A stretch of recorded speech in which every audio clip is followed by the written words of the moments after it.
I begin today's podcast by acknowledging the traditional custodians of the land on which we record today, the Dark and Young people. I pay my respects to elders, past, present, and emerging. Always was, always will be Aboriginal land. Today on Your Parent Coach, I am joined by Stacey Schaffer, who is a child, adolescent, and young adult therapist based in Colorado, which is super exciting. And she has over 20 years of experience supporting children and families through grief, trauma, anxiety, and healing. But Stacey doesn't just speak from a clinical lens, she also brings her own lived experience, which is exactly what we look for here on this podcast. She's someone who's navigated her own traumatic childhood and resilience journey, and she has just written a book called With Love from a Children's Therapist, which is a powerful blend of a personal story and the lessons she's learned from sitting on the other side of the therapy couch as a child who needed support and as a therapist who has walked alongside so many young people. So, Stacey, I'm so grateful to have you here. Welcome. Yes, thank you for having me. I like that intro. I'm like, I want to talk to her. She sounds cool. That's the goal. That's the goal. All right. Love it. Perfect. Yes. So, thank you so much for being here. We're going to dive right in because I have so many questions that I Let's want to do it. dive in with you. The first question I like to ask all my guests, and this is a new thing as of 2026, so you're the second person to be asked this question. Mm. What is something that a child or young person has taught you that education or training could never? I think like in the same way why therapists are not in real danger of AI replacing their jobs. Hmm. I think the real empathy of what it's like to be in all these kids' shoes, I think, is not something textbooks tell you. Like it's very cold and clinical. And so I think that, and I did go to school so long ago. So there's so many things like social media, school violence, so many things that are applicable to the kids of today that I didn't learn in school because it wasn't a thing yet. Yeah. So I think the lived experience of on the job training. Yeah, that makes sense. Yeah, yeah. It's so powerful what we can learn from others, but particularly young people, I feel. Yeah. Mhm. And they just come out with sometimes the most amazing things. So you speak openly about your childhood experiences and how they shape us as individuals, in ways that we just don't realize. What is something that you wish parents better had an understanding of when it comes to early emotional experiences that show up maybe later in more of those tween or teen years? Yeah, I think that sometimes like kids get missed insofar as the awareness of their depth. I Mhm. mean, I specialize in children's grief, and which it's a fairly new field. I say 20 to 30 years old. And the buzzword is that like kids were forgotten mourners. It's Mhm. like that, well, how much will they remember? And like, my like thorn in my side and say kids are resilient. Because like what choice do they have? Like what? And so I think in the way sometimes parents are like, you heard that? I didn't know you were paying attention. It's the same way in their bodies and their souls. Like it still remembers, regardless if there was even the language for it. That's really interesting. And particularly with reference to grief, as you said, because it can kind of, I want to say the word stick in the Mhm. body and stick around. And let's say, the moment happened when they were quite young. And then as they move into adolescence, they're going through all these, hormonal changes, chemical brain changes, and it can manifest again and come back up. Yeah. And I recently created a document that's like the five things you need to know about raising kids in 2026 because it's different. I Hmm. mean, I think sometimes kids tell me that it's really hard, even though a parent's trying to build a bridge, saying, like, I get it, I was a kid once too. Well, sure, like you had adolescent insecurity, you had Hmm. to deal with grades, but it's a different world, as it will be when these kids are parents. 100%. And so there's different challenges. Some of the same core issues, but it manifests different because of the way life has evolved. Yeah, the environment that we're in or the world that we're in. 100% totally agree. Yeah, I see the same thing every day, and it's like, my parents mean well, but they just will never get it because they're not in it. Um, Sure, yeah, sure. yeah, yeah. Um, so since you've been on both sides, and you have been the child that is carrying the weight of trauma and trying to heal, and then also the therapist supporting kids in that boat, um, how do you feel that being able to hold both of those perspectives or positions, so to speak, has changed the way you understand children's behavior and the way that you then flow that support onto parents? I mean, I think, I only like it's a little over a decade ago that I started talking about the really hard parts of my story. And I used to think that it would paint me as disqualified. Mm. They'd be like, oh, that's a lot because most of my story is pretty deep and pretty long. And so, but what I've learned is that like my freedom in doing my own work and not feeling like any second I'm going to be found out of like, oh, wow, those were hard things. It makes me more integrated as a person. And so I'm also able to pass that on about like I'm just doing the human experience too. Like I have kids that will say, do you think I'm crazy because I'm in counseling? And I'm like, are you kidding? Your grand therapist and I just like had a meet and greet. And I'm pretty sure you have a great grand therapist, but like the walking in your humanity, I think gives other people, like regardless of age, permission to do the same. Yes, that's so, so important. I think that lived experience lens, no matter what it is, just as you said, it helps integrate, but it also just adds that layer of vulnerability, which we know that creates, a brave, courageous environment for people to be in and feel like they can share, but also the relatability in certain senses, even just in the tone of voice. Mhm. Oh, for sure. Yeah, I think back that there was a clinician at an agency that I worked at, and things probably have evolved with this person, but they genuinely believed that they had arrived. Like that, yeah, I had challenges, it's fine, it's fine. And we worked in an agency with just like really high risk teens, and they were like, please, like you'll never get me. And because this person was trying to claim just do the exercises, do the coping skills, and then you're fine. And like she's like, I'm fine, and they're like, except you're not Yeah. fine. you know and so I think that their attempt to arrive at perfect was too see-through because Yeah. it's not a thing. And so I hope for their sake that there's been an evolution since that time. But I think that the tides are changing in the therapeutic world, that we're like, oh, we are all like wounded healers, because it used to be when I went to school that it was like more along the lines of you should have arrived, at least for the most part. Yeah. And so then that caused a lot of hiding and shame, which just creates more problems. Yeah, I totally agree. I'm studying a Bachelor of Counseling myself at the moment, and I'm about halfway through. And Ah, it is one of those things where we just did a whole unit on lived experience and the power of it, and but that didn't exist until like last year. So yes, it's so yes. new, and like even, in proper establishments, they're just starting to get their head around, wow, okay, this is actually useful for the people that we work with. And I think in particular with children, and if I can hone in on adolescents in particular, that level of relatability is where, or personally, I see the shifts happen because they feel safe, obviously, but they don't feel othered or judged, which I think is one of the biggest factors, particularly with teenagers, that are heightened in that time. Mhm.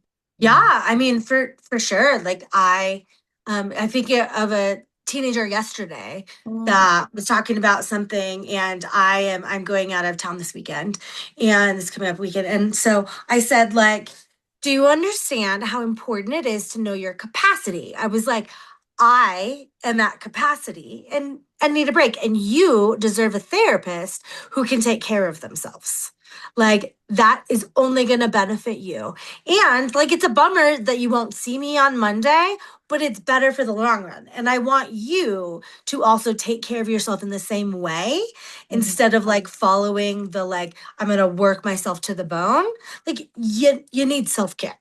And so like that's kind of how I approach a lot of my teens. No, that's a really great example of like um, showing, not telling, right? You're actually doing the do, you're following through and you're showing them this is how I take care of myself. And they can, some young people, a lot of young people actually don't have people that model these self-care behaviors. So, as a therapist, if you can bring that into their lives, even in a small part, you're making a huge difference. Um, and that kind of leads to my next question, which is more about the parents. Parents that I speak to, at least, they're very much concerned, worried, filled with, this sense of ah, that they're going to make things worse for their child by saying the wrong thing or, behaving in a certain way, when a child might be struggling. From what you've seen in your experience, what do you think actually matters the most in those moments? Yeah, it's a good question. I think what matters, like bottom line, is that people ultimately, no matter the age, want to be heard. And so I think, I love the approach of do you want feedback or do you just want to be heard? Or, or do you tell your story? However, like those kind of two options in those families. Because even as a clinician, like people are paying to like have presence and advice, right? And yet it's the presence that they really ultimately want. Because I posed that question, like, okay, this seems like a tricky dilemma. And I'm like, do you need to think it out more? Do you just want to sort it out with me? And they're like 9 times out of 10, they're like, I just want you to hear me. Because I think, and even as an adult, I think sometimes without intending to, like the advice can land as patronizing. Like, well, did you just try? Yeah. And like, yeah, yeah, I tried that. And so I think that I would encourage parents to let themselves off the hook about the perfect words because your kid doesn't want that anyway, you know? And it is possible that after they're feeling safe and feeling heard, then they might be open to people. They're like, okay, well, you get it. So like, I don't know, what should I do? Like that kind of response. So Mm. I would say like you don't have the words, because your person doesn't need it.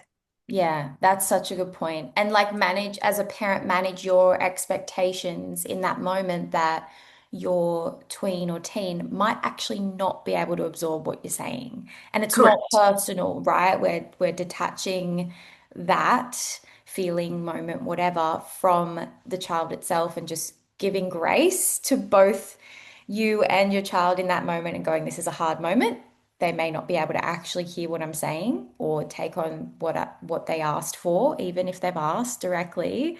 I want to know your thoughts. You might share them, and they may just not be in a headspace to take it on. Yeah. So yeah, it's one of those things where I'm often like, take that moment, do what you can in that moment, but also understand that it may not progress anywhere, and that's okay too. Like managing your own expectations in that moment, I think is key because I think as a parent you can get caught up in that loop in your mind of am I doing enough? Am I enough? And then it turns into that self-doubt loop. Yeah, I always say, to parents that I want you to show up to your kid as a human. Like I'll have situations where a kid, like, I don't know, say they are embarrassed about something and they kind of want to tell their parent, but they just embarrassed. I'm like, and we end up bringing a parent in.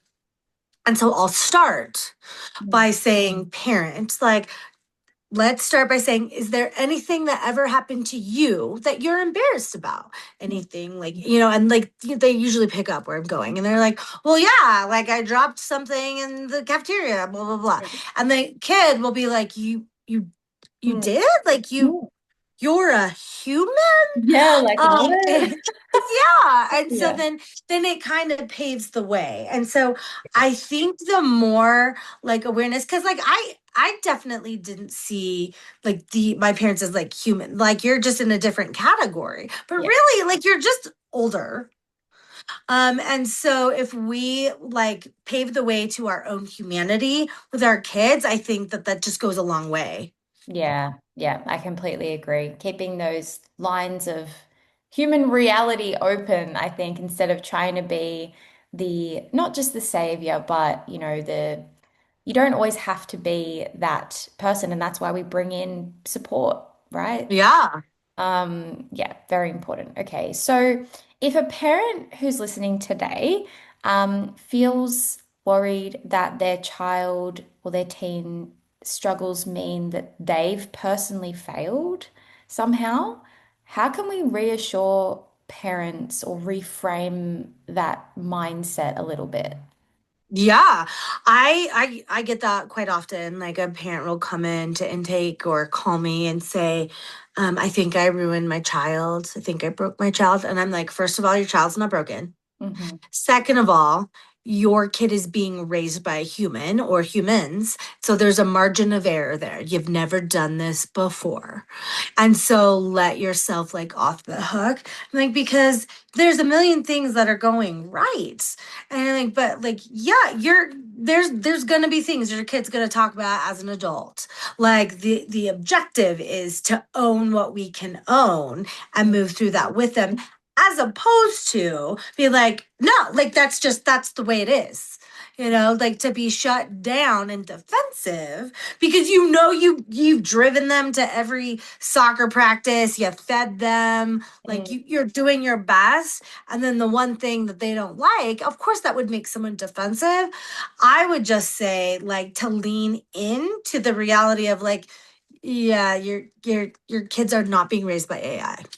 Yeah, so true. And I think it's one thing that parents do get caught up in.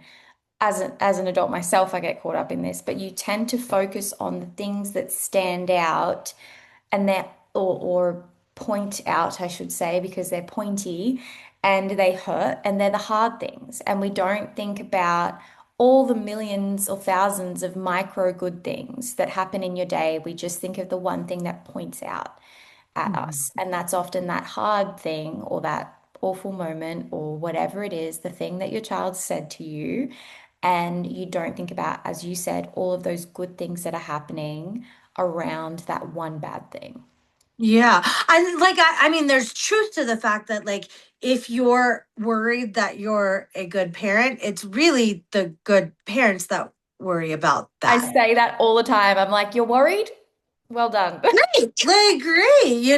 Like, I mean, it was a different generation, but my mom died when I was 22, but I feel fairly confident that she never questioned her parenting. Mm. But there were questions. Mm. And so, and but again, that's a sign of the times, right? But Yeah. like, know better, do better. But I think that like even listening to this like the title of your podcast, like even opening up a book, like just even trying, like it matters. 100% it matters. Yes, you're here, you're showing up. If you are listening, you're already one step further than someone who isn't listening. And you are, it is, you're exactly right. It's the parents who care the most, that feel deeply, that lay awake at night and worry about these things. They're the ones that are usually doing the most and don't give themselves enough credit or are actually open to repair and change and support, right? Which is where we see the best kind of results. You're not supposed to raise a child by yourself. It's designed, raising children is supposed to be done by community. Mhm. Oh, I mean, for sure. And I think that like it's like owning like it's not messing up. It's just a part of the human experience that, like, yeah, like probably every day, Yeah. and to like to try to like give yourself the kind of grace that you would give somebody else. Yeah. Yes. Give yourself the grace that you would want to give to your child in a moment of hardship, right? Sometimes. Yeah, because Yeah. I think it makes parents out a lot of times when a kid falls into the like I'm the worst, like I'm the most terrible kid on the planet. Like you don't want your kid to ruminate like that. So like let's not model that. Yeah. in terms, you know. Yeah. Really, really, really important point. Is there anything else you'd like to leave our listeners with today? Any last golden nuggets of wisdom or anything? No, I mean, I think that like the generational cycles like continue to get better by people who care about making a different generational cycle. So Yes. that's how generational cycles heal. Yes, totally agree. So if you're here and you're hearing that and that resonates with you, where can we find you? Where can we find you online? Where can we get your book? So my website is, and so I'm guessing it'll be in the show notes because there's a million ways to spell my name. Yeah. So it's staceyschaffer.com. And on my website, you can get the first chapter of my book for free. There's also a link to my book. So my book is With Love from a Children's Therapist, hashtag lessons I've learned along the way. And so if you like, you can either get it on Amazon, Barnes and Noble. I did my own audiobook. I like flew to Nashville. And so it's this voice if you like this cartoon voice. And so it's on Audible and Spotify as well. Right. Perfect for busy parents who love an audio medium, hence why you're here. Get it where Yeah. you're listening right now. And so, yes, I will definitely put all of that in the show notes. So don't worry if you're looking for it, it will be there.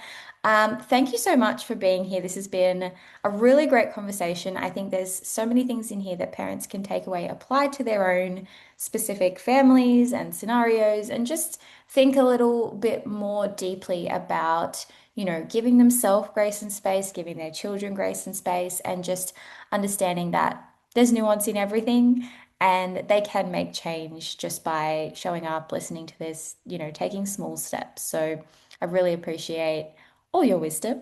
Yay. Thank you for having me. Of course. So, if you liked this episode, share it with another parent because that is how we grow this community. That is how we share these messages with others and make sure that they don't feel alone and make sure that they have support in their lives. So, like, subscribe, share, all of the things.